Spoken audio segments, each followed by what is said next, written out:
Hormuz প্রণালী কেন হঠাৎ এত গুরুত্বপূর্ণ হয়ে উঠল? ইরান সাধারণত হুমকি দিয়ে পিছিয়ে যায় না, এটা দেশটির দীর্ঘদিনের কৌশলগত বৈশিষ্ট্য। আর ঠিক সেটাই এবার দেখা যাচ্ছে হরমুজ প্রণালীতে।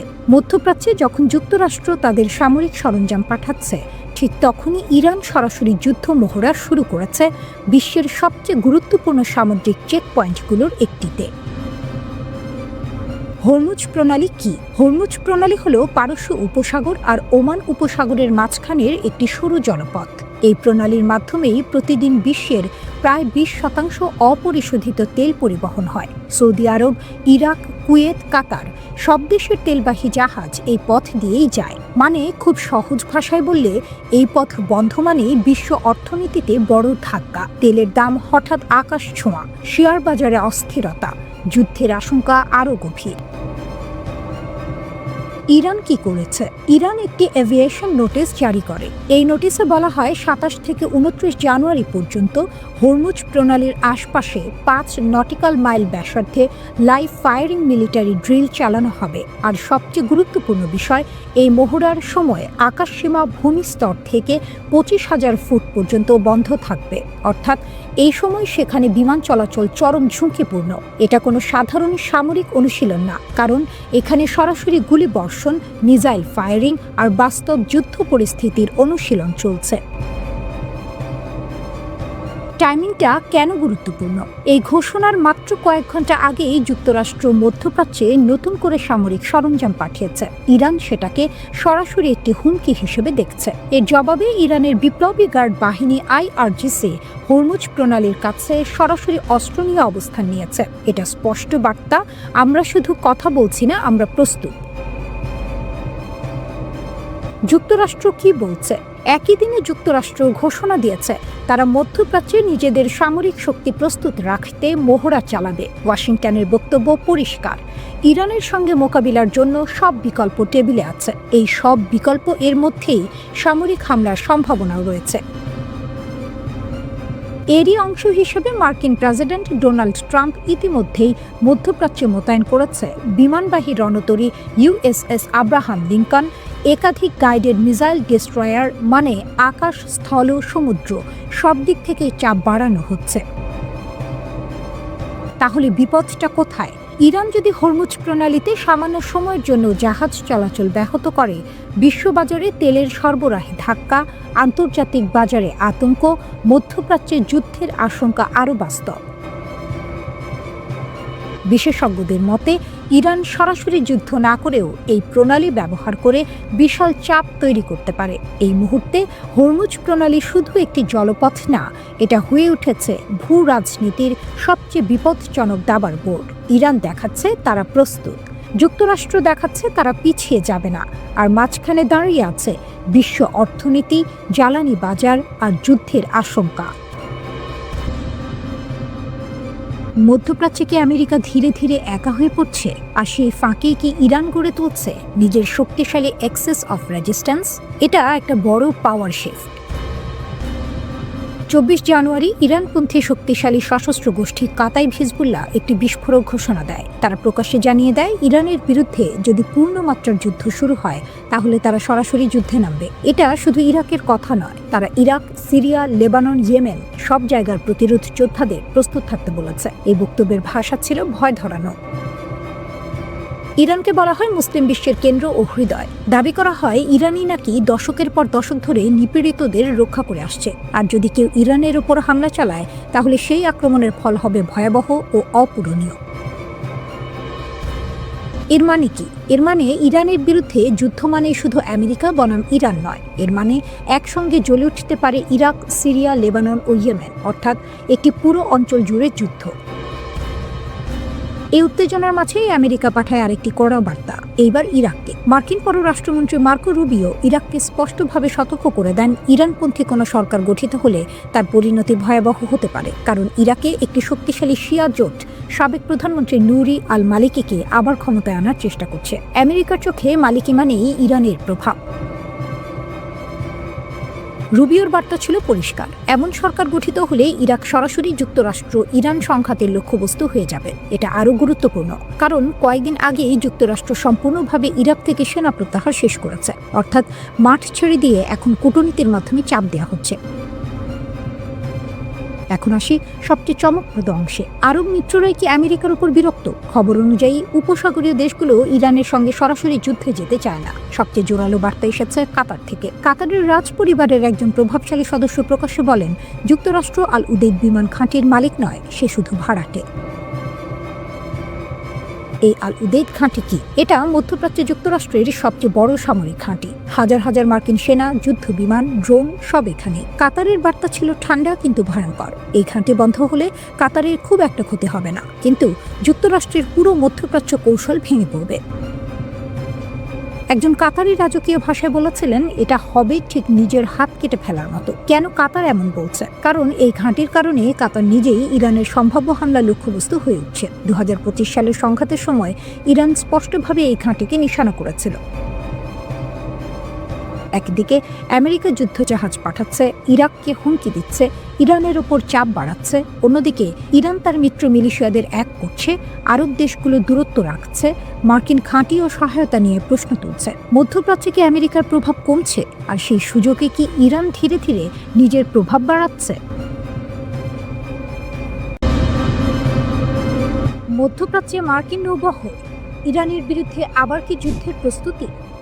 মধ্যপ্রাচ্যে আবার উত্তেজনার পারদ চলছে, আর এই উত্তেজনার কেন্দ্রে রয়েছে যুক্তরাষ্ট্র ও ইরান। মার্কিন প্রেসিডেন্ট ডোনাল্ড ট্রাম্প নিজেই ঘোষণা করেছেন, মার্কিন নৌবাহিনীর একটি বিশাল আর্মাডা পারস্য উপসাগরের দিকে এগোচ্ছে। এই ঘোষণার পরেই প্রশ্ন উঠছে, যুক্তরাষ্ট্র কি আবার ইরানে হামলার প্রস্তুতি নিচ্ছে, নাকি এটা শুধুই শক্তি প্রদর্শন? যুক্তরাষ্ট্র কি সামরিক শক্তি পাঠাচ্ছে? মার্কিন কর্মকর্তাদের মতে যুক্তরাষ্ট্র এখন মধ্যপ্রাচ্যে পাঠাচ্ছে একটি এয়ারক্রাফট ক্যারিয়ার স্ট্রাইক গ্রুপ, আধুনিক যুদ্ধ জাহাজ, ক্ষেপণাস্ত্র প্রতিরক্ষা ব্যবস্থা। এই বহরের নেতৃত্বে রয়েছে USS Abraham Lincoln aircraft carrier. এই জাহাজটি মূলত দক্ষিণ চীন সাগরের দিকে যাচ্ছিল, কিন্তু হঠাৎ করেই দিক বদলে মধ্যপ্রাচ্যের দিকে পাঠানো হয়। এই ক্যারিয়ার গ্রুপে আছে আর্লিজ বার্ক ক্লাস ডেস্ট্রয়ার, যেগুলোতে রয়েছে টমাহক ক্রুইজ মিসাইল, যা ইরানের ভেতরে অনেক গভীর লক্ষ্যবস্তুতে আঘাত হানতে সক্ষম। এছাড়া এসব জাহাজে রয়েছে এইজিস কমব্যাট সিস্টেম, যা ব্যালিস্টিক ও ক্রুজ মিসাইল প্রতিরোধে ব্যবহৃত হয়। ট্রাম্প কি বলছেন? ট্রাম্প সরাসরি বলেছেন, আমরা ইরানের দিকে নজর রাখছি, অনেক জাহাজ সেই দিকে যাচ্ছে, হয়তো ব্যবহার করতে হবে না, কিন্তু প্রস্তুত থাকা জরুরি। অর্থাৎ বার্তা পরিষ্কার, যুদ্ধ না হলেও যুদ্ধের প্রস্তুতি পুরোপুরি। তবে লক্ষ্য করার বিষয়, কিছুদিন আগেই ট্রাম্প ইরানের সরকার বিরোধী বিক্ষোভকারীদের সমর্থন দিয়ে বলেছিলেন সাহায্য আসছে, কিন্তু বিক্ষোভ দমনের পর ট্রাম্প আবার সামরিক ভাষা কিছুটা কমিয়ে আনেন। 2025 সালের জুন মাসে যুক্তরাষ্ট্র ঠিক এভাবেই মধ্যপ্রাচ্যে সামরিক শক্তি বাড়িয়েছিল। তারপরই ইসরায়েল ইরান 12 দিনের যুদ্ধ, যুক্তরাষ্ট্র B-2 কম্বার ব্যবহার করে এবং সাবমেরিন থেকে 30টি টমাহক মিসাইল ছুড়ে ইরানের 3টি পারমাণবিক স্থাপনায় হামলা চালায়। এই কারণেই এবারকার নৌবহর অনেকের কাছে ডেজাভু মনে হচ্ছে। মধ্যপ্রাচ্যে যুক্তরাষ্ট্রের সামরিক উপস্থিতি কত বড়? অনেকে ভাবেন যুক্তরাষ্ট্র এখন নতুন করে সেনা পাঠাচ্ছে, কিন্তু বাস্তবতা হলো মধ্যপ্রাচ্যে আগে থেকেই 40 থেকে 50 হাজার মার্কিন সেনা আছে, অন্তত 19টি সামরিক স্থাপনা, এর মধ্যে 8টি স্থায়ী ঘাঁটি। যেসব দেশে মার্কিন ঘাঁটি রয়েছে: বাহরাইন, কাতার, কুয়েত, সৌদি আরব, সংযুক্ত আরব আমিরাত, ইরাক, জর্ডান, মিশর। ইরান বহুদিন ধরেই বলে আসছে, যুদ্ধ শুরু হলে এসব ঘাঁটি হবে প্রথম লক্ষ্য। ইরানের প্রতিক্রিয়া কি? ইরান কোনো রাগঢাক না করে হুঁশিয়ারি দিয়েছে। ইরানি সামরিক সমন্বয়ক আলী আবদুল্লাহি আলিয়াবাদী বলেছেন, ইরানে হামলা হলে অঞ্চলের সব মার্কিন ঘাঁটি বৈধ লক্ষ্যবস্তু হবে। রিভলিউশনারি গার্ডের প্রধান জেনারেল পাকুর বলেছেন, আমরা আগের যে কোনো সময়ের চেয়ে বেশি প্রস্তুত। ট্রিগারে আঙুল। পররাষ্ট্রমন্ত্রী আব্বাস আরাকচি স্পষ্ট ভাষায় বলেন, হামলা হলে আমাদের সবকিছু দিয়ে পাল্টে আঘাত করব। বিমান চলাচলে প্রভাব পড়েছে, পুরোপুরি বন্ধ না হলেও এয়ার ফ্রান্স, KLM, লাক্সেয়ার সহ একাধিক ইউরোপীয় এয়ারলাইন সাময়িকভাবে দুবাই ও তেল আবিবের ফ্লাইট বাতিল বা পিছিয়েছে। কারণ একটাই, আকাশপথে নিরাপত্তা ঝুঁকি। নতুন নিষেধাজ্ঞাও এসেছে। হ্যাঁ, যুক্তরাষ্ট্র সম্প্রতি 9টি জাহাজ ও তাদের মালিকদের উপর নিষেধাজ্ঞা দিয়েছে। অভিযোগ, এই জাহাজগুলো গোপনে ইরানের তেল বিক্রি করছিল। তাহলে কি যুদ্ধ আসন্ন? এখন পর্যন্ত কোনো সরাসরি হামলার ঘোষণা নেই।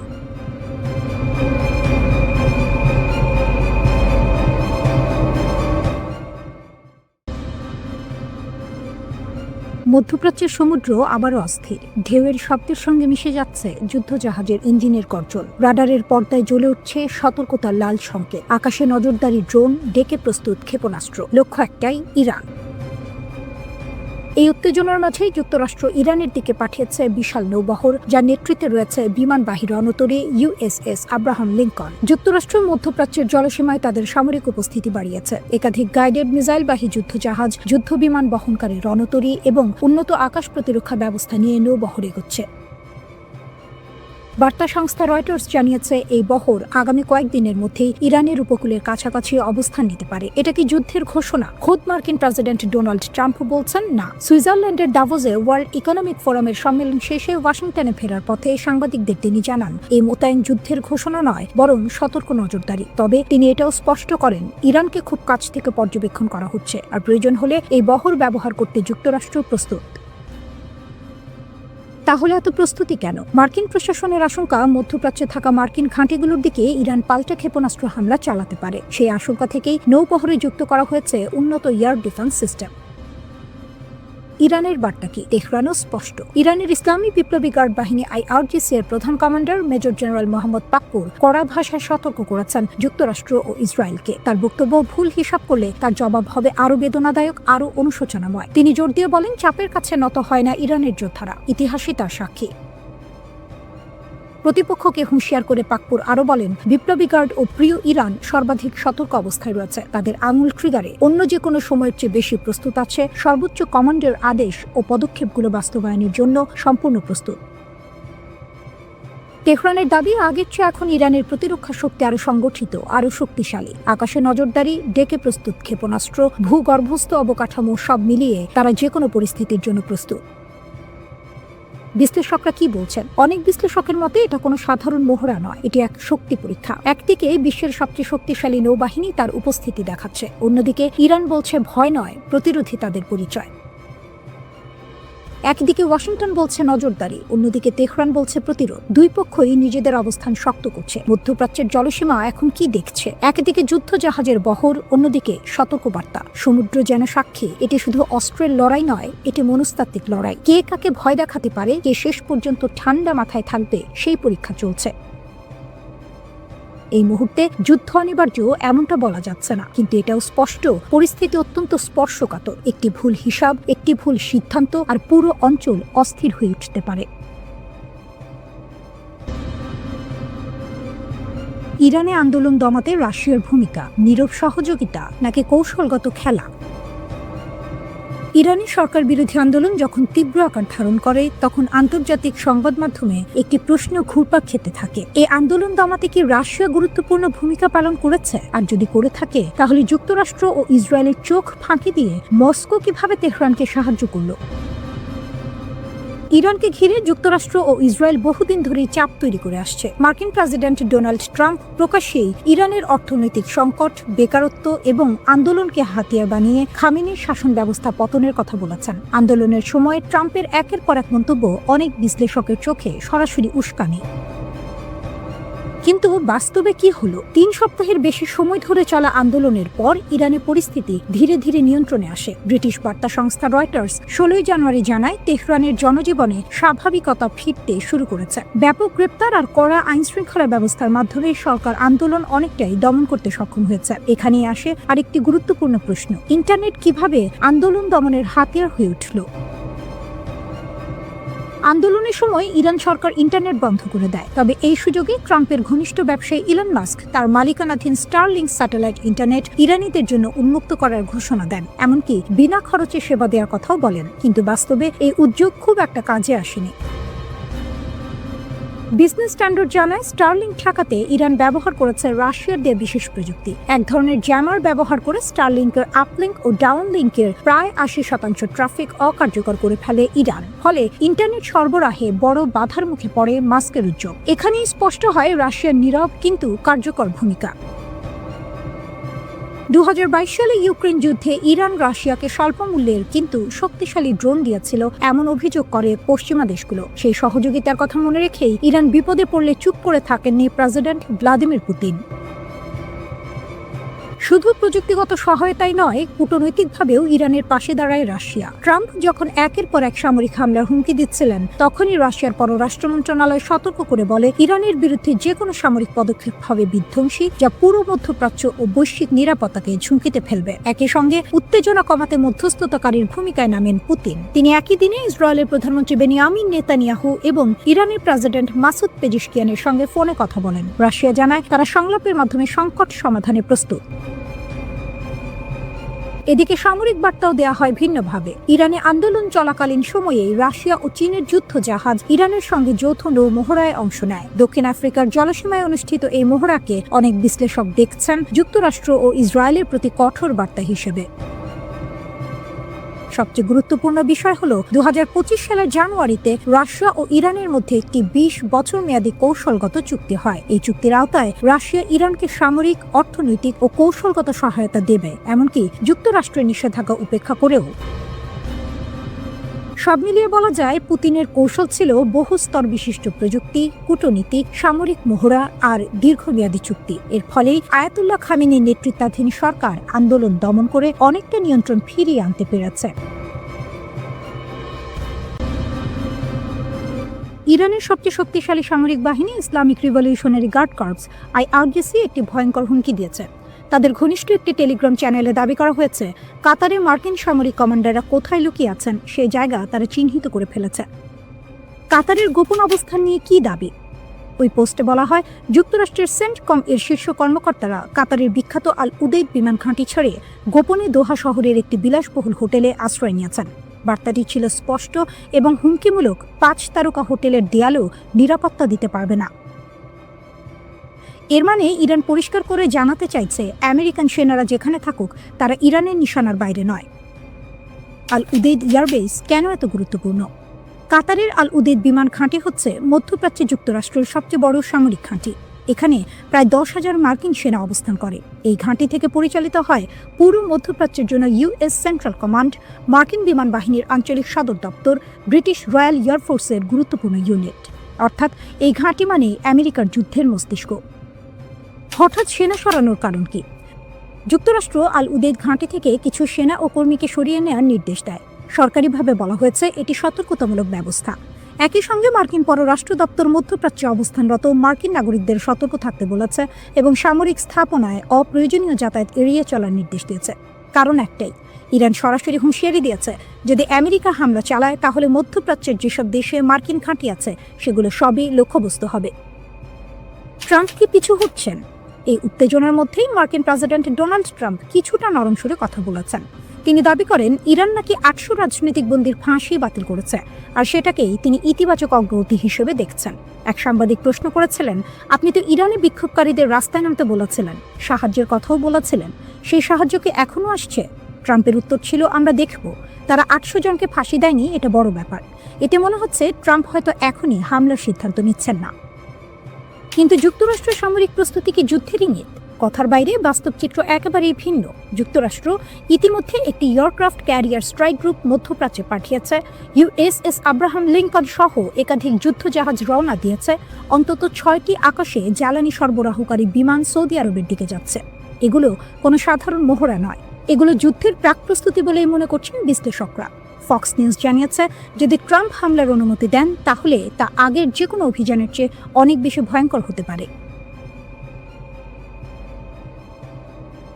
আরব দেশগুলো কেন আতঙ্কিত? সবচেয়ে বড় বিষয় হলো, যুক্তরাষ্ট্রের মিত্ররাই এখন হামলার বিরোধিতা করছে। সৌদি আরব, কাতার, ওমান সবাই ওয়াশিংটনকে বলছে পিছিয়ে যান, না হলে পুরো মধ্যপ্রাচ্য জ্বলে উঠবে। কারণ তারা জানে ইরান একা নয়, হামলা হলে প্রতিক্রিয়া আসবে বহু দিক থেকে। তাহলে যুদ্ধ কতটা কাছে? হোয়াইট হাউস বলছে, সব খবরই অনুমানের ওপর ভিত্তি করে। তাদের বক্তব্য, ট্রাম্প ছাড়া কেউ জানে না তিনি কি করবেন। শক্তি, জেদ, অটলতা। ইরানের রাষ্ট্র টেলিভিশনে সম্প্রচারিত ছবি দেখাচ্ছে, ইসলামী বিপ্লবী গার্ড কোরের স্থলবাহিনী স্থিরভাবে দাঁড়িয়ে আছে। শুধুমাত্র তেহরানের রাস্তা নয়, পুরো বিশ্বের দিকে একটি স্পষ্ট বার্তা, আমরা প্রস্তুত। এটি কোনো সাধারণ অনুষ্ঠান নয়, এটি ইরানের উত্তরের সীমান্তে সেনা শক্তির প্রদর্শনী। এ সময় যুক্তরাষ্ট্রের সাধারণ হুমকি কিছুটা নীরব। সৌদি আরব সহ উপসাগরীয় দেশগুলো প্রেসিডেন্ট ট্রাম্পকে আহ্বান জানিয়েছে, এখন আক্রমণ বন্ধ করুন, ইরানকে একটি সুযোগ দিন। কিন্তু তেহরান অপেক্ষা করছে না। আইআরজিসি এর উপস্থিতি কেবল প্রতীকী নয়, এটি একটি কৌশলগত বার্তা। আমাদের প্রতিরক্ষা অটল, শৃঙ্খলিত এবং সর্বদা প্রস্তুত। চাপ, নিষেধাজ্ঞা এবং অভ্যন্তরীণ আন্দোলনের পরেও ইরান শক্তি প্রদর্শন করছে। দূরদৃষ্টি কৌশলে কূটনীতি কিছু সময় কিনছে। মাঠে ইরান প্রতিটি সম্ভাব্য পরিস্থিতির জন্য প্রস্তুত। ইরানকে বাধ্য করা যাবে না, ইরানকে বিচ্ছিন্ন করা যাবে না। চাপের মুখে তেহরান পিছপা হব না। ওয়াশিংটন পরিকল্পনা পুনর্মূল্যায়ন করছে, উপসাগরীয় রাজধানীগুলো সতর্ক করছে, আর তেহরান রাজনৈতিক, সামরিক ও মানসিকভাবে প্রস্তুত। আমরা আপনাদের অবিলম্বে প্রত্যাহার করতে বলছি, এক পা এগোতে দেবেন না। যদি আমরা সত্যিই শুরু করি, শান্তি আলোচনা হবে না। 50 বছরের ক্ষতি, ধৈর্য, সভ্যতা সব অগ্রাহ্য করা হয়েছে। যদি আমরা আবার সেই পবিত্র প্রতিরক্ষা যুগে ফিরে যাই, সমস্যা এড়ানো যাবে না। এখনই থামুন, ফিরে যান। ইরান একটি বিচক্ষণ ও মহৎ জাতি, যুদ্ধ চাই না, কিন্তু প্রয়োজন হলে আমরা কাজ শেষ করব। সৌদি আরব, সংযুক্ত আরব আমিরাত, বাহরাইন, কাতার, তুরস্ক, ইরাকের সঙ্গে সম্পর্ক রাখব, কিন্তু এই অঞ্চলে কোনো মার্কিন ঘাঁটি নিরাপদ থাকবে না। ট্রাম্প যত এগোবেন, পরিস্থিতি তত খারাপ হবে। এই সময় যুক্তরাষ্ট্র মধ্যপ্রাচ্যে বিমান বাহিনী পাঠাচ্ছে। ট্রাম্পের আক্রমণ ঘড়ির কাঁটায়। ইউএসএস আব্রাহাম লিঙ্কন এগোচ্ছে। মধ্যপ্রাচ্যে এক নতুন ভূমিকম্প আসতে চলেছে। একটি ভুল পদক্ষেপ বিশ্বযুদ্ধের মতো পরিস্থিতি তৈরি করতে পারে। যুক্তরাষ্ট্রের সামরিক শক্তি প্রদর্শিত হচ্ছে। কমপক্ষে একটি এয়ারক্রাফট ক্যারিয়ার স্ট্রাইক গ্রুপ উপসাগরে পাঠানো হয়েছে। প্রতিবাদ ভেঙে পড়া তেহরানকে লক্ষ্য করে হামলা পরিকল্পিত। 6টি স্ট্র্যাটো ট্যাঙ্কার সৌদি আরবের দিকে যাচ্ছিল। একই সময়ে কাতারের আল উদেদ বিমান ঘাঁটি থেকে কিছু মার্কিন কর্মী সরানো হচ্ছে। এটি ছিল গত বছরের প্রতিশোধের মতোই সম্ভাব্য লক্ষ্য। ইরান বারবার সতর্ক করেছে যে কোনো মার্কিন হস্তক্ষেপ উপসাগরের ঘাঁটিতে হামলা করবে। এক ভুল হিসাব পুরো অঞ্চলকে যুদ্ধের দিকে ঠেলে দিতে পারে। প্রেস সেক্রেটারি কারেন লেভিট বললেন, ট্রাম্প পরিস্থিতি ঘনিষ্ঠভাবে পর্যবেক্ষণ করছেন। 800 জনের জীবন বাঁচানো হয়েছে। তিনি সব বিকল্প উন্মুক্ত রেখেছেন। ট্রাম্পও নিজেই জানিয়েছেন, নিষ্পত্তি নিশ্চিত নয়, পরিস্থিতি চলমান, আমরা দেখব। পাশাপাশি সৌদি আরব, কাতার এবং ওমান যুক্তরাষ্ট্রকে সতর্ক করছে, আক্রমণ পুরো অঞ্চলকে অস্থির করতে পারে। আল উদেদ ঘাঁটির সতর্কতা স্তর কমেছে। বিমান এবং কর্মীরা ধীরে ধীরে ফিরে আসছে। এই আন্দোলন ইরানের নেতৃত্বের জন্য সবচেয়ে বড় চ্যালেঞ্জ। অর্থনৈতিক অসন্তোষ থেকে শুরু হওয়া প্রতিবাদ দেশের সর্বত্র ছড়িয়ে পড়ে। ইরান বলছে, বাইরে থেকে প্রভাবিত করা হয়েছে ট্রাম্পকে যুদ্ধের ফাঁদে ফেলার জন্য। সিনেটর লিন্ডসে গ্রাহাম বলছেন, ট্রাম্প এখনও শক্তিশালী পদক্ষেপের জন্য প্রস্তুত। বিক্ষোভে জ্বলছে ইরান, হুমকি দিচ্ছেন ট্রাম্প। কিন্তু যুক্তরাষ্ট্র কি সত্যিই হামলা চালাতে পারবে? ভেনেজুয়েলার প্রেসিডেন্ট নিকোলাস মাদুরোর পতনের পর যুক্তরাষ্ট্রের প্রেসিডেন্ট ডোনাল্ড ট্রাম্প এবার দৃষ্টি ঘুরিয়েছেন ইরানের দিকে। 13 জানুয়ারি ট্রাম্প স্পষ্ট ভাষায় হুঁশিয়ারি দেন, ইরান যদি বিক্ষোভকারীদের হত্যা বন্ধ না করে, তবে বড় মূল্য দিতে হবে। তিনি সরাসরি ইরানের জনগণকে উদ্দেশ্য করে বলেন, প্রতিবাদ চালিয়ে যাও, সাহায্য আসছে। এই বক্তব্য অনেকের মনে প্রশ্ন তুলেছে, যুক্তরাষ্ট্র কি ইরানে ভেনেজুয়েলার মতো কোনো অভিযান চালাতে চায়?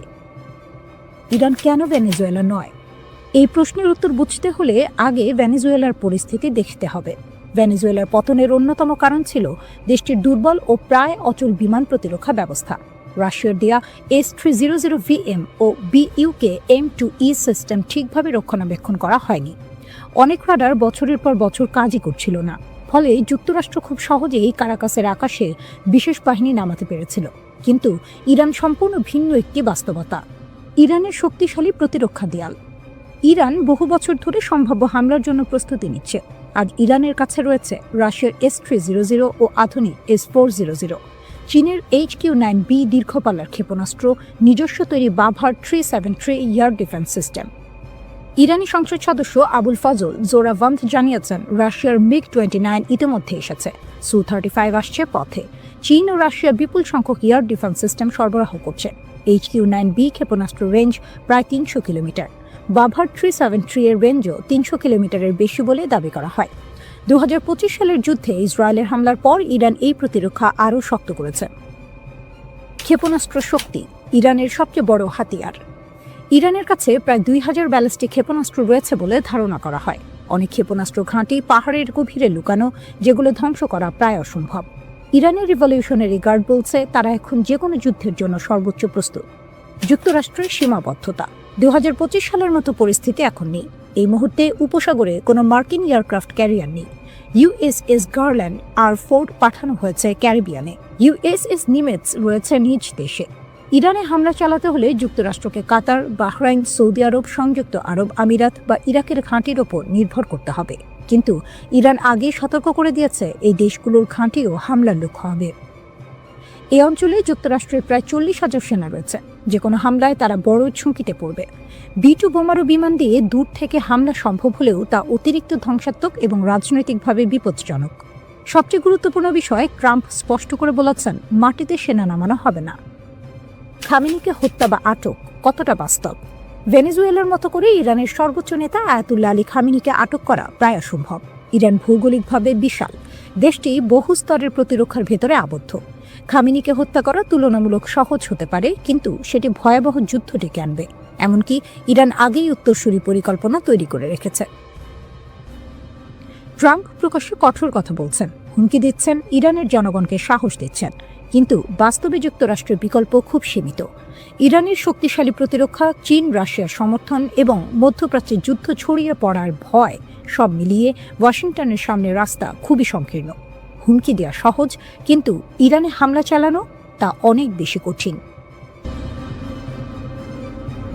অনেক সময় যুদ্ধ ট্যাঙ্ক আর মিসাইল দিয়ে শুরু হয় না, যুদ্ধ শুরু হয় ইন্টারনেট দিয়ে। ইরান ও আমেরিকার চলমান চরম উত্তেজনার মধ্যে ঠিক এমনই এক প্রযুক্তিগত যুদ্ধ শুরু হয়েছিল। সামরিক আগ্রাসনের আগেই এই যুদ্ধে বড় ধাক্কা খায় যুক্তরাষ্ট্র। এই যুদ্ধে ওয়াশিংটন তাদের সবচেয়ে শক্তিশালী অস্ত্র হিসেবে মাঠে নামায় বিশ্বের শীর্ষ ধনী এলন মাস্ককে। পরিকল্পনাটা ছিল পরিষ্কার। ইরানে চলমান সরকার বিরোধী বিক্ষোভের সময় যখন আন্দোলন ছড়িয়ে পড়তে শুরু করে, তখন ইরান সরকার দেশ জুড়ে ইন্টারনেট ব্ল্যাকআউট জারি করে। উদ্দেশ্য একটাই, আন্দোলনকারীরা যেন অনলাইনে সংগঠিত হতে না পারে। আর ঠিক সেই মুহূর্তে ডিজিটাল নায়ক হয়ে হাজির হন এলন মাস্ক। ওয়াশিংটনের সবুজ সংকেত পেয়ে তিনি ঘোষণা দেন ইরানে স্টারলিংক স্যাটেলাইট ইন্টারনেট চালু করা হবে। আমেরিকার ধারণা ছিল ইরান সরকার ব্রডব্যান্ড, মোবাইল ডেটা বন্ধ করলেও আকাশ থেকে আসা স্যাটেলাইট সিগন্যাল তারা থামাতে পারবে না। অর্থাৎ তেহরানের সেন্সরশিপের দেয়াল ভাঙতে স্টারলিংককে অস্ত্র হিসেবে ব্যবহার করা হবে। অনেকেই ভেবেছিলেন ইরানের মতো একটি দেশের পক্ষে আধুনিক স্যাটেলাইট ইন্টারনেট ঠেকানো সম্ভব নয়। কিন্তু এখানেই সবাই ভুল করেছিল। ইরান শুধু প্রস্তুতি ছিল না, তারা দেখিয়ে দিয়েছে প্রযুক্তিগত যুদ্ধে তারা কতটা এগিয়ে। ইরান সরকার কেবল ফিজিক্যাল ইন্টারনেট বন্ধ করেই থেমে থাকেনি, বরং তারা সরাসরি স্টারলিংক সিস্টেমকে অচল করে দেয়। কিভাবে? উত্তরটা হলো ইলেকট্রনিক ওয়ারফেয়ার। ইরানের সামরিক বাহিনী নির্দিষ্ট এলাকায় স্টারলিংকের ব্যবহৃত ফ্রিকোয়েন্সি জ্যাম করে দেয়। এর ফলে স্যাটেলাইট আকাশে থাকলেও মাটিতে থাকা টার্মিনালগুলো সিগন্যাল রিসিভ করতে পারেনি। স্টারলিংক চালাতে যে ডিশ বা টার্মিনাল দরকার, সেগুলো যখনই সিগন্যাল পাঠানোর চেষ্টা করেছে, ইরানের রেডিও ফ্রিকোয়েন্সি ট্র্যাকিং সিস্টেম সেগুলো শনাক্ত করে ফেলেছে। অর্থাৎ কে কোথায় স্টারলিংক ব্যবহার করছে তা ইরান আগেই বুঝে গেছে। ফলে শুধু ব্যবহারকারীরাই নয়, এই ঘটনায় অপ্রস্তুত হয়ে পড়ে আমেরিকাও। কারণ যে পরিকল্পনা নিয়ে স্টারলিংক নামানো হয়েছিল, সেটাই কার্যত ব্যর্থ হয়ে পড়ে। বিক্ষোভকারীরা ইন্টারনেট না পেয়ে বড় আকারে সংগঠিত হতে পারেনি। ডিজিটাল সংযোগ ভেঙে পড়ায় আন্দোলনের গতি কমে যায়। এই ঘটনার মাধ্যমে একটি বিষয় খুব পরিষ্কার হয়ে যায়, ইরান কেবল আধুনিক মিসাইল আর ড্রোনের উপর নির্ভরশীল নয়, গত কয়েক দশকে তারা সাইবার সিকিউরিটি ও ইলেকট্রনিক ওয়ারফেয়ারে ব্যাপক বিনিয়োগ করেছে। ইসলামী বিপ্লবের পর থেকে নিষেধাজ্ঞা, চাপ আর বিচ্ছিন্নতার মধ্যেও ইরান নীরবে নিজেদের প্রযুক্তিগত সক্ষমতা গড়ে তুলেছে। আর সেই সক্ষমতার মুখে এলন মাস্কের মতো টেক জায়ান্ট এবং আমেরিকার মতো সুপার পাওয়ার একসঙ্গে দাঁড়িয়েও ডিজিটাল দেয়াল ভাঙতে পারেনি। এই ঘটনায় বিশ্ব বুঝে গেছে ইরানকে শুধু অস্ত্রের হিসাব দিয়ে বিচার করলে ভুল হবে। কারণ আধুনিক যুদ্ধে সিগন্যাল, ডেটা, ফ্রিকোয়েন্সি আর সাইবার নিয়ন্ত্রণ সবই এখন অস্ত্র। আর সেই অস্ত্রের লড়াইয়ে ইরান যে মোটেও পিছিয়ে নেই, এই স্টারলিংক ঘটনাই তার সবচেয়ে বড় প্রমাণ। ইরান এখন রুদ্ধশ্বাস এক সন্ধিক্ষণে দাঁড়িয়ে। রাস্তায় আগুন, স্লোগান, ভাঙচুর। আবার সেই রাস্তাতেই বিপরীত চিত্র, হাজার হাজার মানুষ রাষ্ট্রের পতাকা হাতে নেমে এসেছে সরকার ও সর্বোচ্চ নেতার পক্ষে। দেশ জুড়ে চলমান বিক্ষোভের মধ্যে ইরান কার্যত দুই ধারায় বিভক্ত। সরকারপন্থী সমাবেশে অংশ নেওয়া অনেকেই বলছেন তারা শুরুতে বিক্ষোভী ছিলেন, কিন্তু পরিস্থিতি যখন নিয়ন্ত্রণের বাইরে যেতে শুরু করে তখন তারা সরে দাঁড়ান। তাদের ভাষায় এটা আর প্রতিবাদ নেই, এটা বিশৃঙ্খলা। সেই বিশৃঙ্খলার মুখে তারা নিজেদের দায়িত্ব মনে করছেন দেশকে রক্ষা করা। রাষ্ট্রীয় টেলিভিশনে সম্প্রচারিত ভিডিওতে দেখা যায় তেহরান সহ একাধিক শহরে বিশাল জনসমাবেশ, মানুষ হাতে ইরানের পতাকা, সর্বোচ্চ নেতার ছবি, স্লোগানে মুখর রাজপথ, নেতৃত্বের প্রতি আনুগত্যের ঘোষণা, শক্ত অবস্থানে রাষ্ট্রযন্ত্র ও তার সমর্থকরা। এই অভ্যন্তরীণ উত্তেজনার মধ্যেই আন্তর্জাতিক মাত্রা যোগ করেছে ওয়াশিংটন। মার্কিন প্রেসিডেন্ট ডোনাল্ড ট্রাম্প প্রকাশ্যে হুঁশিয়ারি দিয়েছেন বিক্ষোভকারীদের ক্ষতি হলে যুক্তরাষ্ট্র কঠোর প্রতিক্রিয়া দেখাবে। তিনি দাবি করেছেন পরিস্থিতি খুব কাছ থেকে পর্যবেক্ষণ করা হচ্ছে। এর আগেও ট্রাম্প ইঙ্গিত দিয়েছিলেন সহিংসতা বাড়লে যুক্তরাষ্ট্র বিক্ষোভকারীদের পাশে দাঁড়াতে পারে। ইরান এই অভিযোগ সরাসরি নাকচ করেছে। দেশটির পররাষ্ট্রমন্ত্রী আব্বাস আরাকচি অভিযোগ তুলেছেন যুক্তরাষ্ট্র ও ইসরায়েল এই অস্থিরতার পেছনে জড়িত। তার দাবি শান্তিপূর্ণ আন্দোলনকে সহিংসতার দিকে ঠেলে দেওয়ার চেষ্টা চলছে। একই সুরে কথা বলেছেন প্রভাবশালী রাজনীতিক আলী লারিজানিও। তাদের বক্তব্য, ভিতরের দুর্বলতাকে কাজে লাগিয়ে দেশকে অস্থিতিশীল করার চেষ্টা হচ্ছে। সর্বোচ্চ নেতা আয়াতুল্লাহ আলী খামেনি এক বিরল ভাষণে কঠোর অবস্থান স্পষ্ট করেছেন। তিনি বলেছেন রাষ্ট্র ধ্বংসের চেষ্টা সহ্য করা হবে না। তার ভাষায়, ইসলামী প্রজাতন্ত্র ত্যাগের উপর দাঁড়িয়ে আছে এবং প্রয়োজন হলে নিজেকে রক্ষায় শক্তি প্রয়োগ করবে। সরকারি সূত্র জানায় নিরাপত্তা বাহিনী ইতোমধ্যে ব্যাপক ধরপাকড় শুরু করেছে। শত শত মানুষ আটক, বিপুল অস্ত্র উদ্ধারের দাবিও করা হয়েছে। এই পরিস্থিতিতে ট্রাম্পের একটি সামাজিক যোগাযোগ মাধ্যম পোস্ট নতুন করে উত্তেজনা বাড়িয়েছে। সেখানে তিনি লিখেছেন, ইরান হয়তো আগে কখনো এত কাছ থেকে স্বাধীনতাকে দেখেনি। তিনি বলেন, যুক্তরাষ্ট্র সাহায্য করতে প্রস্তুত। কী ধরনের সাহায্য তা স্পষ্ট নয়, কিন্তু তেহরানের কাছে এটি স্পষ্ট বার্তা, বিদেশি হস্তক্ষেপের ইঙ্গিত। বিক্ষোভ যখন টানা দ্বিতীয় সপ্তাহে, তখন সর্বোচ্চ নেতা সরাসরি ট্রাম্পকে আক্রমণ করেছেন। তিনি তাকে অহংকারী আখ্যা দিয়ে বলেছেন তার হাতে ইরানিদের রক্ত লেগে আছে। তিনি সতর্ক করেন, ইতিহাস বলে ক্ষমতার শীর্ষেই অনেক শাসকের পতন ঘটে। ইরানের রাষ্ট্রীয় গণমাধ্যমে দাবি করা হচ্ছে বিদেশি শক্তির মদদে পরিকল্পিত অস্থিরতা তৈরি করা হয়েছে। তাসনিম নিউজ জানিয়েছে 200 জনের বেশি সন্ত্রাসী সংগঠক আটক হয়েছে। গ্রেনেড থেকে শুরু করে আগ্নেয়াস্ত্র, বড় ধরনের অস্ত্রভাণ্ডার উদ্ধারের কথাও বলা হয়েছে। এর ফলে বিক্ষোভের তীব্রতা কমেছে। আইআরজিসিকে সর্বোচ্চ সতর্কতায় রাখা হয়েছে। সাধারণ সেনাবাহিনীর বদলে এই বাহিনীর ওপরই ভরসা করছেন সর্বোচ্চ নেতা, কারণ তাদের আনুগত্য প্রশ্নাতীত। একই সঙ্গে সক্রিয় করা হয়েছে ভূগর্ভস্থ ক্ষেপণাস্ত্র ঘাঁটি। বার্তা স্পষ্ট, ইরান প্রস্তুত দুই দিকেই। ভিতরের একদিকেই সর্বনাশ।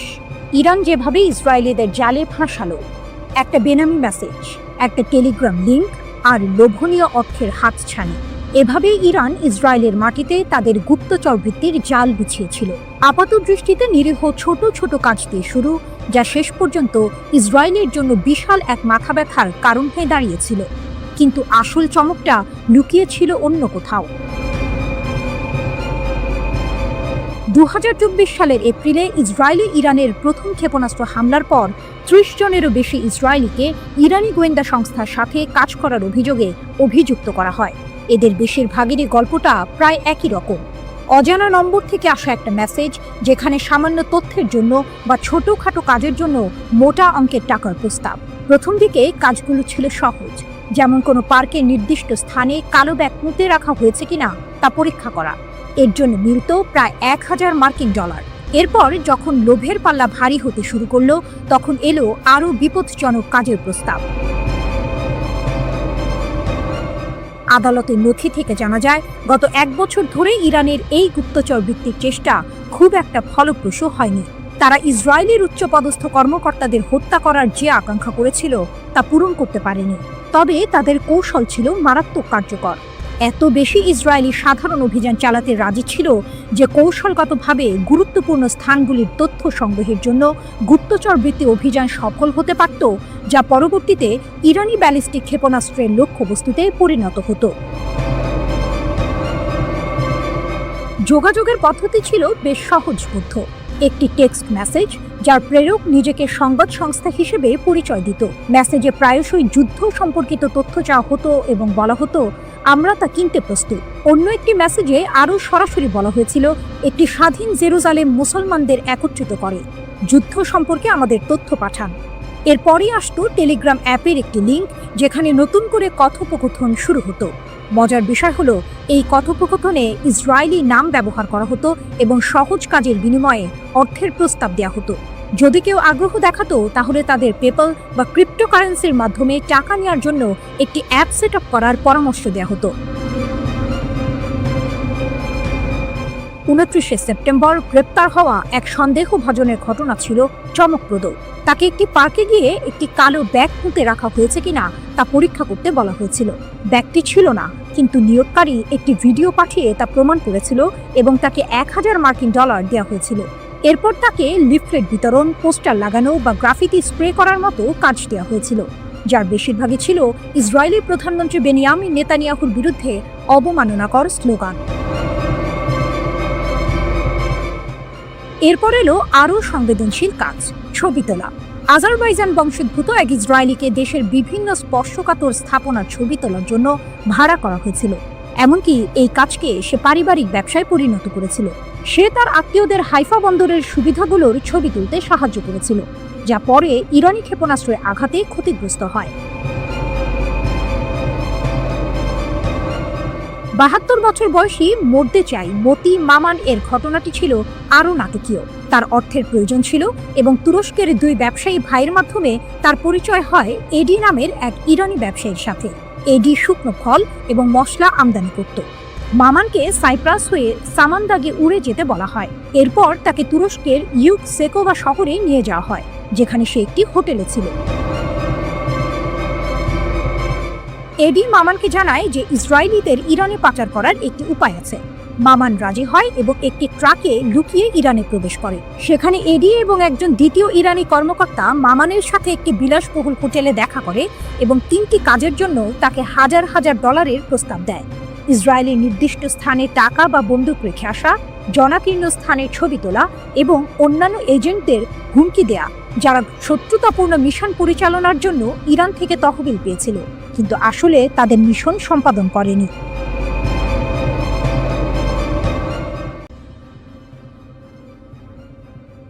ইসরায়েলের সামরিক ঘাঁটিতে ইরানের ভয়াবহ আঘাত, স্যাটেলাইট তথ্যে চাঞ্চল্যকর মোড়। দীর্ঘ 12 দিনের সংঘাত শেষে ইসরায়েল দাবি করেছিল ইরানের ছোড়া প্রায় 84% ক্ষেপণাস্ত্রই প্রতিহত করা হয়েছে, কিন্তু স্যাটেলাইট চিত্র যেন ভিন্ন গল্প বলছে। টেলিগ্রামের এক প্রতিবেদন অনুযায়ী ওরেগন স্টেট ইউনিভার্সিটির গবেষকদের বিশ্লেষণ করা স্যাটেলাইট চিত্র থেকে জানা গেছে গত মাসে ইরান অন্তত 5টি ইসরায়েলি সামরিক স্থাপনায় সফলভাবে আঘাত হেনেছে। এর মধ্যে রয়েছে উত্তর, মধ্য ও দক্ষিণ ইসরায়েলের গুরুত্বপূর্ণ লক্ষ্যবস্তু, এমনকি একটি গোয়েন্দা তথ্য সংগ্রহ কেন্দ্র এবং একটি লজিস্টিক ঘাঁটিও। রাডার স্যাটেলাইট ডেটা, লুকানো সত্যের উন্মোচন। এক চাঞ্চল্যকর তথ্য উঠে এসেছে রাডার স্যাটেলাইট ডেটার ভিত্তিতে। এই ডেটা ক্ষেপণাস্ত্র হামলার সাথে সামঞ্জস্যপূর্ণ বিস্ফোরণের ক্ষয়ক্ষতি স্পষ্টভাবে চিহ্নিত করেছে। ইসরায়েলি সামরিক বাহিনী কঠোর সেন্সরশিপ আইনের কারণে এই হামলার তথ্য আগে প্রকাশ করেনি। এমনকি যোগাযোগ করা হলে ইসরায়েলি সেনাবাহিনী এই বিষয়ে কোনো মন্তব্য করতে অস্বীকৃতি জানিয়েছে। ইসরায়েলি সামরিক সেন্সরশিপ আইন সক্রিয় সংঘাতের সময় সংবেদনশীল নিরাপত্তা তথ্য প্রকাশে কঠোর বিধিনিষেধ আরোপ করে, যা এই গোপনীয়তার মূল কারণ। বিমান প্রতিরক্ষা ব্যবস্থার দুর্বলতা, কৌশলগত বিপর্যয়। টেলিগ্রাফের প্রতিবেদন আরও বলছে, সংঘাতের প্রথম 8 দিনে ইরানের ক্রমবর্ধমান সংখ্যক ক্ষেপণাস্ত্র ইসরায়েলের বহুল আলোচিত বিমান প্রতিরক্ষা ব্যবস্থায় সফলভাবে প্রবেশ করেছে। বিশ্লেষকরা মনে করছেন সীমিত ইন্টারসেপ্টর ক্ষেপণাস্ত্র সরবরাহ, ইরানের আরও উন্নত প্রযুক্তি অথবা আক্রমণ কৌশলের পরিবর্তনের কারণে এটি ঘটেছে। ইরান ইসরায়েলের বিমান প্রতিরক্ষা ব্যবস্থাকে পরাজিত করার জন্য এক অভিনব কৌশল ব্যবহার করেছে, সমন্বিত ড্রোন এবং ক্ষেপণাস্ত্র হামলা। এই কৌশল অনুযায়ী আত্মঘাতী ড্রোনগুলো প্রথমে নিক্ষেপ করা হয়, যা ইসরায়েলি প্রতিরক্ষা ব্যবস্থাকে ব্যস্ত ও বিভ্রান্ত করে তোলে। যখন প্রতিরক্ষা ব্যবস্থা ড্রোনগুলোকে প্রতিহত করতে ব্যস্ত থাকে, তখন মূল ক্ষেপণাস্ত্রগুলো সফলভাবে লক্ষ্যবস্তুতে আঘাত হানে। নাম প্রকাশ না করার শর্তে টেলিগ্রাফকে একজন জ্যেষ্ঠ ইরানি কর্মকর্তা বলেছেন, এই ড্রোন ব্যবহার ছিল ইসরায়েলি প্রতিরক্ষা ব্যবস্থাকে পরাস্ত করার একটি ইচ্ছাকৃত কৌশল। ড্রোন নিক্ষেপের মূল লক্ষ্য হল তাদের সিস্টেমগুলোকে ব্যস্ত রাখা, ওই কর্মকর্তা বলেন। সংঘাতের অপ্রত্যাশিত বাঁক, ইরানের প্রতিশোধ ও মার্কিন যুক্তরাষ্ট্রের হস্তক্ষেপ। 13 জুন ইসরায়েলি সরকার ইরানের বিরুদ্ধে বেআইনি আগ্রাসন শুরু করে, যার ফলে অনেক জ্যেষ্ঠ কমান্ডার, পারমাণবিক বিজ্ঞানী এবং সাধারণ নাগরিক নিহত হন। এর প্রতিক্রিয়ায় ইরান 24 ঘন্টারও কম সময়ের মধ্যে ক্ষেপণাস্ত্র ও ড্রোন হামলা চালিয়ে প্রতিশোধ নেয়। এরপর ট্রু প্রমিস 3 এর অধীনে ধারাবাহিক প্রতিশোধমূলক অভিযান চালানো হয়। যুদ্ধ আরও তীব্র হয় যখন 22 জুন মার্কিন যুক্তরাষ্ট্র ইসরায়েলের পক্ষে যুদ্ধে প্রবেশ করে। মার্কিন বোমারু বিমান আন্তর্জাতিক আইন লঙ্ঘন করে 3টি ইরানি পারমাণবিক স্থাপনায় আঘাত হানে। এর জবাবে ইরান আত্মরক্ষার জন্য কাতারের আল উদেইদ বিমান ঘাঁটিতে ক্ষেপণাস্ত্র হামলা চালায়, যা পশ্চিম এশিয়ার বৃহত্তম মার্কিন সামরিক বিমান ঘাঁটি। অবশেষে যুদ্ধবিধ্বস্ত ইসরায়েলি সরকার 24 জুন একতরফাভাবে একটি যুদ্ধবিরতি চুক্তি মেনে নিতে বাধ্য হয়।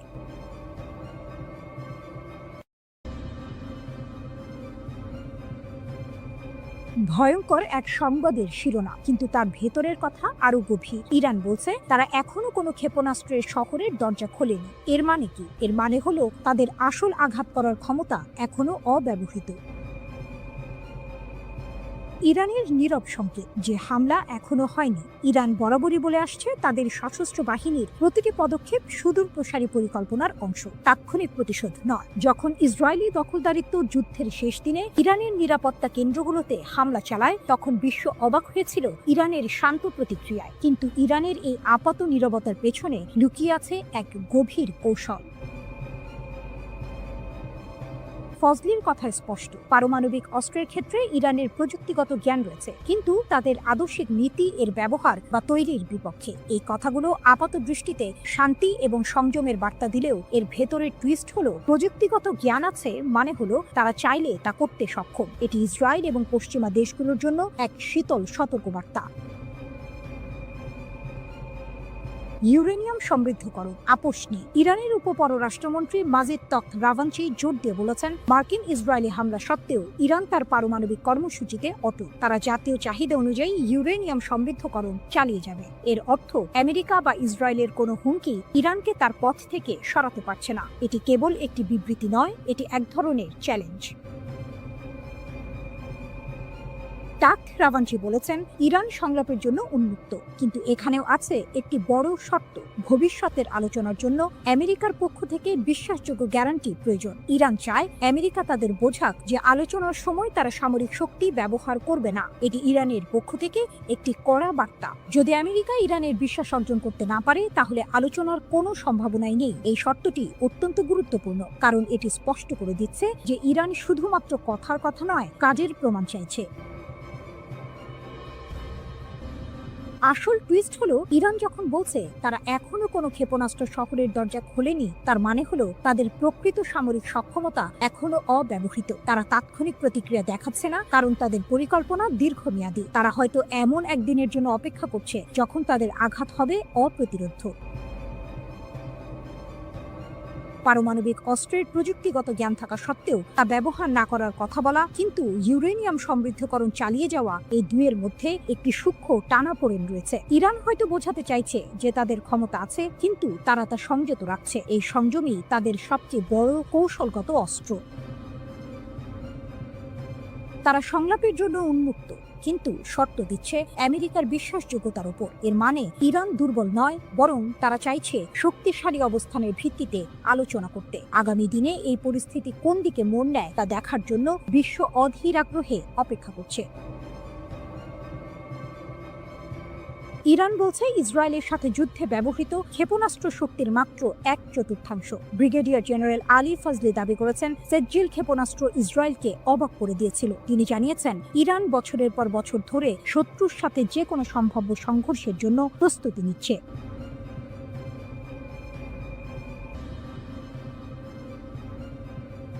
ইসরায়েলের কপালে চিন্তার ভাঁজ। ইরান নাকি এবার ধ্বংসাত্মক আর অভূতপূর্ব জবাব দেবে। ইরানের নতুন হুঁশিয়ারি। ইসরায়েলের কপালে কি আছে? মধ্যপ্রাচ্যের রাজনীতিতে আবারও উত্তাপ ছড়িয়েছে। ইরানের শীর্ষ সামরিক কর্মকর্তারা ইসরায়েলের বিরুদ্ধে কড়া হুঁশিয়ারি দিয়েছেন। ভবিষ্যতে কোনো আগ্রাসন চালালে ইরান নাকি জোরালোভাবে লড়াই করবে। তাদের কথা শুনে মনে হচ্ছে এবার পরিস্থিতি আরও গুরুতর হতে চলেছে। ইরানের শীর্ষ সামরিক কমান্ডার মেজর জেনারেল আমির হাতামি জোর দিয়ে বলেছেন যে ইরানের সেনাবাহিনী যে কোনো আগ্রাসনের বিরুদ্ধে কঠিন লড়াই করবে এবং নিজেদের সার্বভৌমত্ব রক্ষা করবে। তিনি গর্ব করে বলেছেন, ইসরায়েলি আগ্রাসনের বিরুদ্ধে ইরানের বিমান প্রতিরক্ষা সফলভাবে প্রতিরোধ করেছে। এমনকি তিনি দাবি করেছেন, ইরানি জনগণ এবং সশস্ত্র বাহিনী আক্রমণের মুখে ঐক্যবদ্ধ ছিল এবং তাদের লক্ষ্য থেকে কখনো পিছপা হয়নি। এই দাবি যদি সত্যি হয়, তাহলে ইসরায়েলের জন্য এটা একটা বড় দুশ্চিন্তার কারণ হতে পারে।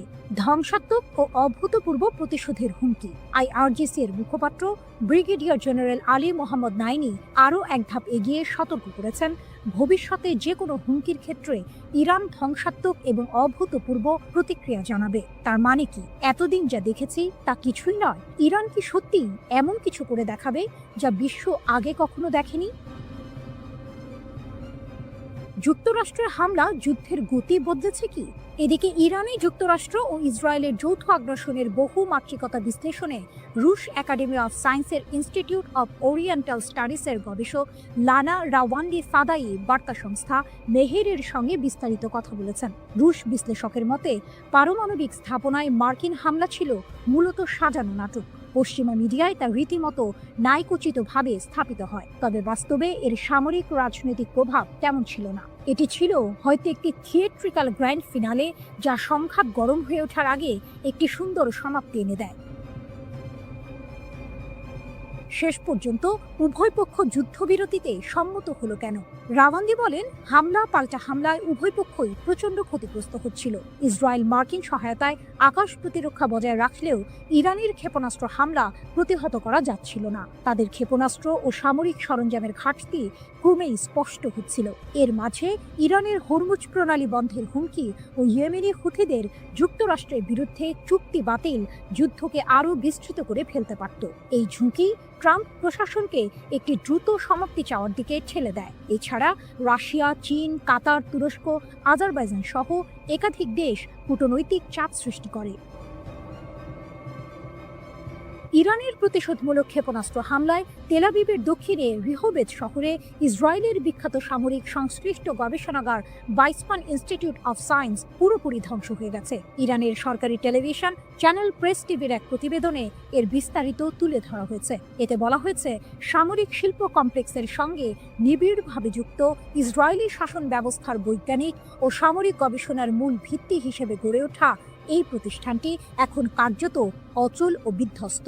ইসরায়েলি সংবাদ মাধ্যমের তথ্য অনুসারে ইরানের সুনির্দিষ্ট এই হামলাকে ভুল করে আক্রমণ হিসেবে দেখা হচ্ছে না, বরং এর লক্ষ্য ছিল পদার্থবিদ্যা, বায়োটেকনোলজি ও কৃত্রিম বুদ্ধিমত্তা সহ সামরিক গবেষণার গুরুত্বপূর্ণ এই কেন্দ্রটিকে গুঁড়িয়ে দেয়া।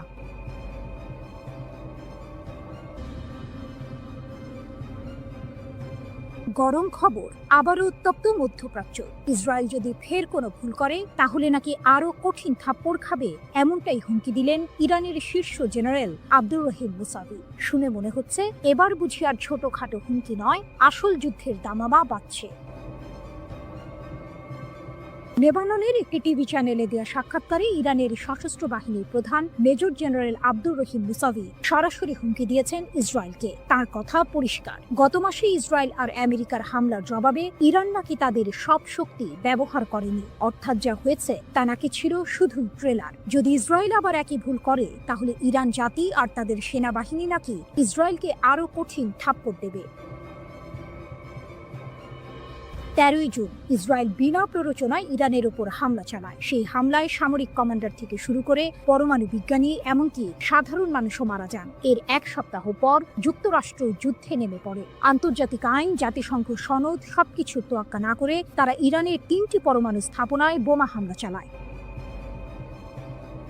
যখন ইসরায়েল আর যুক্তরাষ্ট্র হামলা চালাচ্ছে, তখন কি ইরান চুপচাপ বসেছিল? মোটেও না। প্রতিশোধ হিসেবে ইরানের সশস্ত্র বাহিনী ইসরায়েলের দখলে থাকা কৌশলগত স্থাপনাগুলোতে আঘাত হানে। এখানেই শেষ নয়, পশ্চিম এশিয়ার সবচেয়ে বড় মার্কিন সামরিক ঘাঁটি কাতারের আল উদেইদ মার্কিন ঘাঁটিকেও তারা টার্গেট করে। এটা শুনে নিশ্চয়ই অনেকেই অবাক হচ্ছেন। ইরান এতদিন ধরে শুধু হুমকি দিয়ে আসছিল, কিন্তু এবার তারা সরাসরি পাল্টা হামলা চালিয়েছে। 24 জুন ইরান সফলভাবে প্রতিশোধমূলক অভিযান চালিয়ে ইসরায়েল এবং যুক্তরাষ্ট্রের হামলা বন্ধ করতে সক্ষম হয়। শীর্ষ জেনারেলের দাবি, ইসরায়েল নাকি যুদ্ধবিরতির জন্য অনুরোধ করতে বাধ্য হয়েছিল, যাতে তারা নিজেদের গুছিয়ে নিতে পারে। এই তথ্য যদি সত্যি হয়, তাহলে পরিস্থিতি কিন্তু আরো ঘোলাটে, কারণ এতদিন আমরা যা জেনে এসেছিলাম তার চেয়ে আসল চিত্রটি হয়তো আরো ভিন্ন। যুক্তরাষ্ট্রের প্রত্যক্ষ সমর্থনেই মূলত ইরানে হামলা চালায় যুদ্ধবাজ ইসরায়েল। তবে পরের দিকে এই আগ্রাসন প্রবল প্রতিরোধের মুখে পড়ে এবং শেষ পর্যন্ত আন্তর্জাতিক কূটনীতির মাধ্যমে একটি যুদ্ধবিরতিতে পৌঁছায়। অপ্রকাশিত ক্ষমতা ও নতুন পর্যায়। মেজর জেনারেল মুসাভি আরও সতর্ক করেছেন, যদি যুদ্ধ দীর্ঘায়িত হয় এবং একটি নতুন পর্যায়ে প্রবেশ করে, তাহলে ইসরায়েল নাকি ইরানের এমন ক্ষমতা দেখতে পাবে যা এখনো কাজে লাগানো হয়নি। অর্থাৎ ইরান নাকি তাদের আসল শক্তি এখনো দেখায়নি। তিনি এটাও বলেছেন, বছরের পর বছর ধরে ইসরায়েল আর তাদের সমর্থকরা ইরানের ওপর আঘাত হানার জন্য শক্তি সঞ্চয় করে আসছে। তাদের উদ্দেশ্য হলো পরমাণু ইস্যুকে অজুহাত হিসেবে ব্যবহার করে ইরানকে বিভক্ত করা, কিন্তু ইরান তাদের মৌলিক নীতি থেকে কখনো সরে আসবে না, যার মধ্যে ফিলিস্তিন ও তাদের জনগণের প্রতি সমর্থনও রয়েছে। তাহলে কি ইসরায়েল আর ইরান আবারও একটি বড় যুদ্ধের দিকে এগোচ্ছে?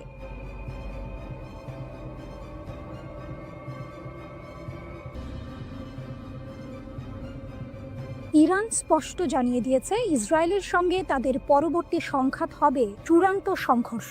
রাশিয়ার সংবাদ মাধ্যম আরটিকে দেয়া এক সাক্ষাৎকারে ইরানের একটি সূত্র এই তথ্য নিশ্চিত করেছে। এই ঘোষণা মধ্যপ্রাচ্যে নতুন করে উত্তেজনার পারদ চড়িয়ে দিয়েছে, কারণ ইরান বিশ্বাস করে তারা এখন ইসরায়েলের দুর্বলতা সম্পর্কে ওয়াকিবহাল এবং তাদের হাতে এমন উন্নত ক্ষেপণাস্ত্র রয়েছে যা ইসরায়েলের আকাশ প্রতিরক্ষা ব্যবস্থাকে সহজেই ভেদ করতে পারে। গত 13 জুন ইসরায়েল ইরানের ওপর হামলা চালায়। ইহুদিবাদী দেশটির দাবি ছিল, তেহরান পারমাণবিক বোমা তৈরির শেষ পর্যায়ে পৌঁছে গেছে। এই হামলায় ইরানের পারমাণবিক ও সামরিক স্থাপনাগুলো ক্ষতিগ্রস্ত হয়, শত শত মানুষ এবং পারমাণবিক কর্মসূচির সঙ্গে জড়িত বেশ কয়েকজন উচ্চ পদস্থ সামরিক কর্মকর্তা ও বিজ্ঞানী নিহত হন। এরপর 22 জুন যুক্তরাষ্ট্র ইরানের 3টি পারমাণবিক স্থাপনায় হামলা চালায়, যার মধ্যে ছিল নাতানজ ও ফোর্দোর ইউরেনিয়াম সমৃদ্ধকরণ কেন্দ্র।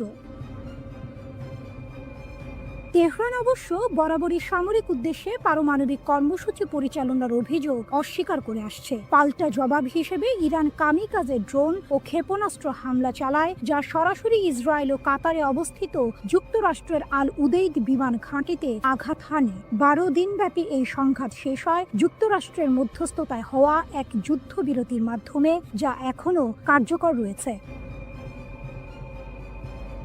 ইসরায়েলের দুর্বলতা উন্মোচিত।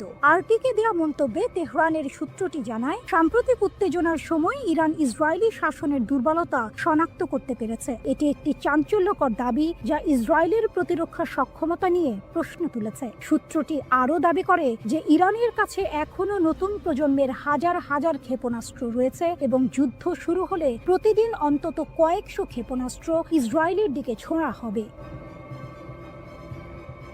যদি এই দাবি সত্য হয়, তাহলে ইসরায়েলের আকাশ প্রতিরক্ষা ব্যবস্থার জন্য এটি এক বিশাল চ্যালেঞ্জ হবে। এমনকি উন্নত আয়রন ডোমও এত সংখ্যক ক্ষেপণাস্ত্র মোকাবিলায় কতটা সফল হবে তা নিয়ে সন্দেহ থেকেই যায়।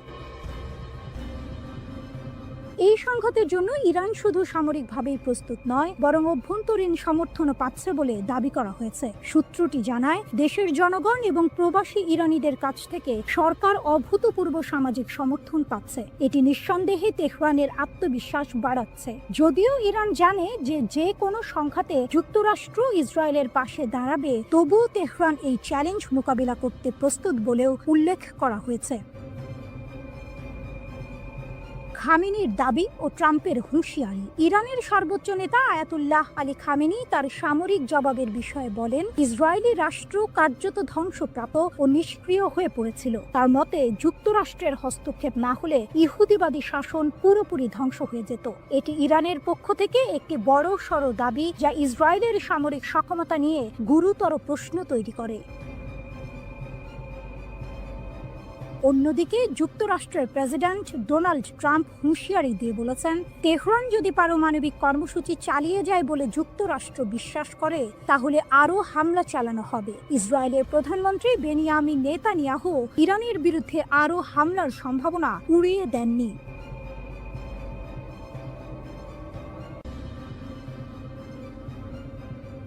মোসাদ এজেন্টদের জালে ইরান, বিপুল অস্ত্রসহ গ্রেপ্তার 50।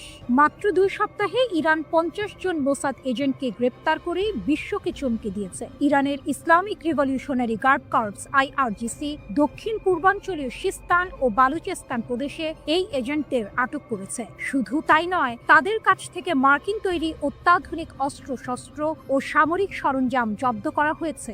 IRGC জানিয়েছে, এই এজেন্টরা ইরানের গুরুত্বপূর্ণ অবকাঠামো এবং অর্থনৈতিক কেন্দ্রগুলোতে নাশকতামূলক কর্মকাণ্ড চালানোর পরিকল্পনা করছিল। অস্ত্র পাচারের বিশাল চেষ্টা ব্যর্থ, 22,000 গুলিসহ আটক 3। এই ঘটনার পাশাপাশি ইরানের পশ্চিম লোরেস্তান প্রদেশের পুলিশ সামরিক গোলা বারুদের একটি বিশাল পাচার চক্র ভেঙে দিয়েছে। পোল-ই দোখতার শহরে একটি অভিযানে 22,000-এরও বেশি কালাশনিকভ গুলি জব্দ করা হয়েছে এবং 3 জন সন্দেহভাজনকে গ্রেপ্তার করা হয়েছে। লোরেস্তানের পুলিশ প্রধান ব্রিগেডিয়ার জেনারেল ইয়াহিয়া এলাহি জানিয়েছেন, পুলিশ গোয়েন্দা ইউনিটগুলো একটি মহাসড়কে 2টি গাড়ির সন্দেহজনক কার্যকলাপ লক্ষ্য করে এই অভিযান শুরু করে। পাচারকারীরা পালিয়ে যাওয়ার চেষ্টা করলেও পুলিশ গুলি চালিয়ে তাদের গাড়ি নিষ্ক্রিয় করে এবং সফলভাবে তাদের আটক করে। ধারণা করা হচ্ছে, এই গোলাবারুদ ইরানের পশ্চিমাঞ্চল থেকে লোড করে দেশের দক্ষিণাঞ্চলে পাচারের উদ্দেশ্যে ছিল, যা একটি বৃহত্তর অস্ত্র পাচার নেটওয়ার্কের অংশ। ইসরায়েলের ষড়যন্ত্র নসর, অভ্যন্তরীণ নিরাপত্তা জোরদার। 13 জুন ইরানে ইসরায়েলি হামলার পর থেকে ইরান তাদের অভ্যন্তরীণ নিরাপত্তা জোরদার করেছে এবং বিভিন্ন প্রদেশে গুপ্তচরদের বিরুদ্ধে কঠোর ব্যবস্থা নিচ্ছে। ইরানের বিচার বিভাগের মুখপাত্র আসগর জাহাঙ্গীর ঘোষণা করেছেন, ইসরায়েলি শত্রু ভাবাপন্ন কর্মী এবং গুপ্তচরদের একটি নেটওয়ার্কের মাধ্যমে ইরানের অভ্যন্তরীণ নিরাপত্তাকে ক্ষতিগ্রস্ত করার চেষ্টা করছিল। তাদের লক্ষ্য ছিল সামরিক হামলার পাশাপাশি দেশে বিশৃঙ্খলা ও নাশকতামূলক কর্মকাণ্ড চালানো। জাহাঙ্গীর দৃঢ়তার সাথে বলেছেন যে বিচার বিভাগীয় এবং নিরাপত্তা সংস্থাগুলোর সিদ্ধান্তমূলক পদক্ষেপের কারণে এই সমস্ত ষড়যন্ত্র ব্যর্থ করা হয়েছে। তিনি আরও জানান, বিশ্বাসঘাতকদের বিচার করতে এবং ইসরায়েলের সাথে যুক্ত ভার্চুয়াল অ্যাকাউন্টগুলো ট্র্যাক করার জন্য প্রদেশগুলোতে বিশেষ বিচার বিভাগীয় শাখা খোলা হয়েছে। 12 দিন ধরে চলা সংঘাতে শত শত যুদ্ধ বিমান, সশস্ত্র ড্রোন ও ক্ষেপণাস্ত্র ব্যবহার করে ইরানে হামলা চালিয়েছে ইসরায়েলি সেনাবাহিনী। তবে এই সংঘাতে ইসরায়েলকে সবচেয়ে বেশি সাফল্য এনে দিয়েছে অভিনব একটি কৌশল, আর তা হলো গোপনে ইরানের অভ্যন্তরে ঢুকে সেখান থেকে বিভিন্ন অভিযান পরিচালনা, স্থিরতা ও বাইরের চাপ মোকাবিলায়।